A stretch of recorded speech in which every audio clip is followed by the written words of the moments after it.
सुप्रभातम बच्चों, मैं अर्चना गुप्ता आज आपके समक्ष पुनः उपस्थित हूँ संस्कृत दीपिका का पाठ 13 का भाग 2 लेकर के।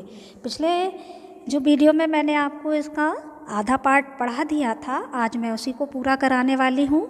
तो वहाँ पर क्या होता था कि युधिष्ठिर जो यक्ष के द्वारा युधिष्ठिर से कुछ प्रश्न किए जाते हैं और युधिष्ठिर जो है यक्ष के प्रश्नों के उत्तर देते हैं। तो कुछ प्रश्न उस दिन मैंने आपको पढ़ा दिए थे।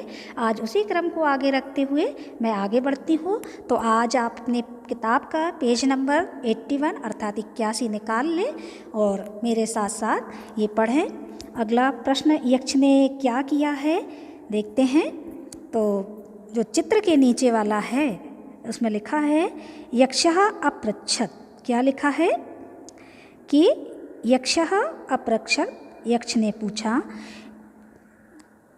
किन्ननु हित्वा प्रियो भवति, किन्ननु हित्वा न सोचति, किन्ननु हित्वा अर्थवान भवति, किन्ननु हित्वा सुखी भवेत्। तो यहाँ पर किन धन इसका बनेगा जब संधि तो किम हो जाएगा, ठीक है।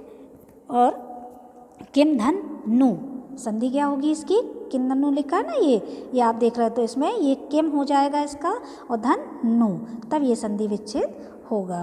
तो ठीक है, अगला इसका हम अन्वय देख लेते हैं। क्या बताया गया अन्वय में। अन्वय में किम हित्वा नरस्य नो प्रिया भवति।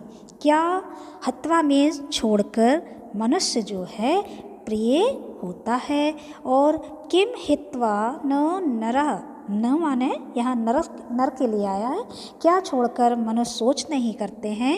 किम हित्वा न अर्थवान भवति, क्या छोड़ करके जो है मनुष्य अर्थवान में धनी यानी धनवान होते हैं। किम हित्वा न सुखी भवेत्, और क्या छोड़ करके मनुष्य जो है सुखी होते हैं। ये प्रश्न किया था उन्होंने कि क्या छोड़कर मनुष्य जो है प्रिय होता है, क्या छोड़ करके मनुष्य जो है सोच नहीं करता है या चिंता नहीं करता है, और क्या छोड़ करके मनुष्य जो है धनवान होता है, और क्या छोड़कर मनुष्य जो है सुखी होता है। यक्ष ने ये प्रश्न किया। तो इस प्रश्न का उत्तर जो है युधिष्ठिर ने क्या दिया ये देखते हैं। कितना अच्छा उत्तर उन्होंने दिया है युधिष्ठिर ने। युधिष्ठिर ने कहा मानम हित्वा प्रियो भवति। मान यानी कि मान छोड़ करके मनुष्य जो है क्या होता है, प्रिय होता है। और क्रोध हित्वा ना सोचती, और क्रोध छोड़ करके मनुष्य जो है सोच नहीं करता है। इसमें आया ना मानः, देखो। और कामम हित्वा अर्थवान, कामम हित्वा अर्थवान भवति, लोभम हित्वा सुखी भवेत्। यानी कि कामम मीन्स काम मीन्स इच्छाएं, इच्छाओं को छोड़कर मनुष्य धनवान होता है, और लोभ को छोड़ करके मनुष्य जो है सुखी होता है। ठीक है। तो बच्चों ये देखो इसका उन्होंने क्या उत्तर दिया था। मानम हित्वा प्रिय भवति, यानी घमंड छोड़ करके मनुष्य जो है प्रिय होता है। क्रोध छोड़ करके मनुष्य जो है सोच नहीं करता है। काम छोड़ यानी इच्छाओं को छोड़ करके मनुष्य धनवान होता है, और लोभ को छोड़ करके मनुष्य सुखी होता है। तो अब आगे इत्यथम यक्षः क्रमशः युधिष्ठिरम्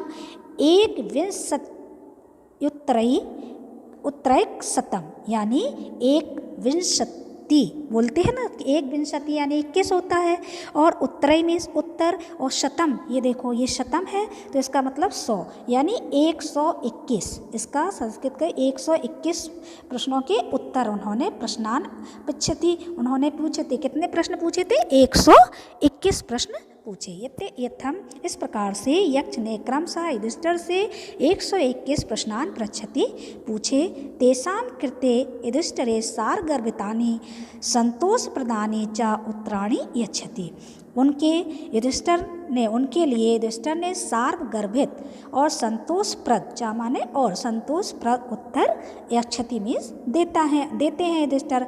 अंते परितुष्टा, अंत में संतुष्ट होकर यक्षा वदति, यक्ष बोलते हैं राजन, हे राजन, त्वं भ्रातॄणाम एवं यह एकम इच्छसि सह जीवित। तुम्हारे भाइयों में से तुम जिस एक को चाहते हो वो जीवित हो जाएगा।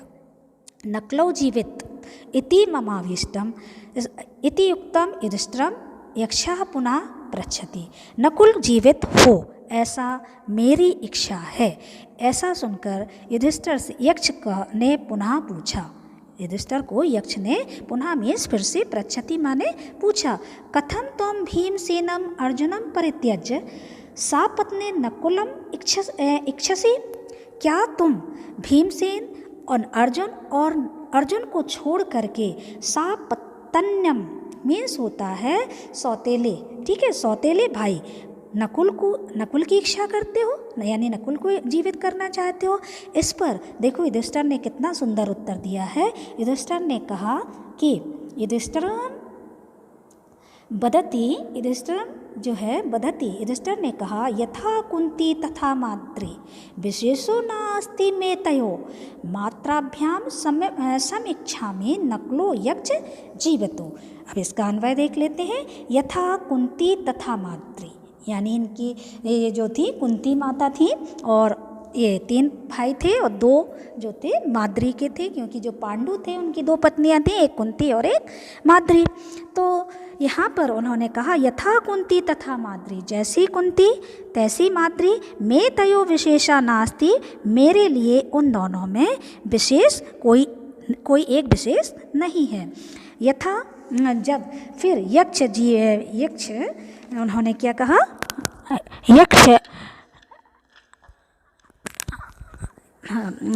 यक्ष मात्राभ्याम समम इच्छामि, माताओं में जो है समानता की इच्छा करता हूँ, अतः नकुलः जीवित, इसलिए नकुल को जीवित करो।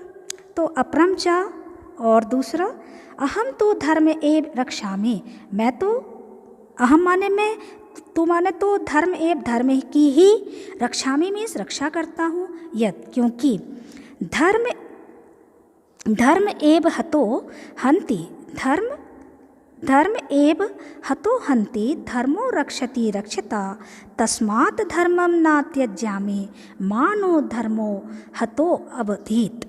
ठीक है, यहाँ पर उन्होंने क्या कहा, अब इसको हम अन्वय से देख लेते हैं कि हतः धर्म एव हन्ति, धर्म जो है धर्म की, हतः धर्म एव हन्ति, जो धर्म को नष्ट करता, हन्ति माने नष्ट करता है, रक्षति धर्मः च रक्षति, जो धर्म की नष्ट करता है धर्म उसे नष्ट करता है, और जो रक्षता धर्म, जो धर्म की रक्षा करता है, च धर्मः रक्षति, धर्म उसकी रक्षा करता है। तस्मात् इसलिए धर्म ना त्यज्यामि, इसलिए मैं जो हूँ धर्म नहीं त्याग रहा हूँ, न म हत धर्म, इसलिए धर्म भी मुझे नष्ट ना करे।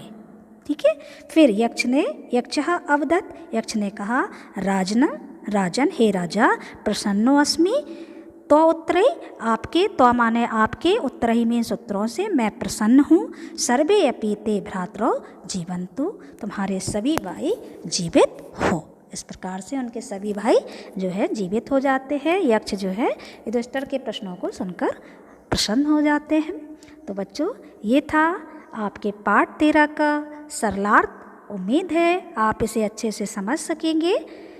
अब हम अगली कक्षा में फिर उपस्थित होंगे, तब तक के लिए धन्यवाद, नमस्कार।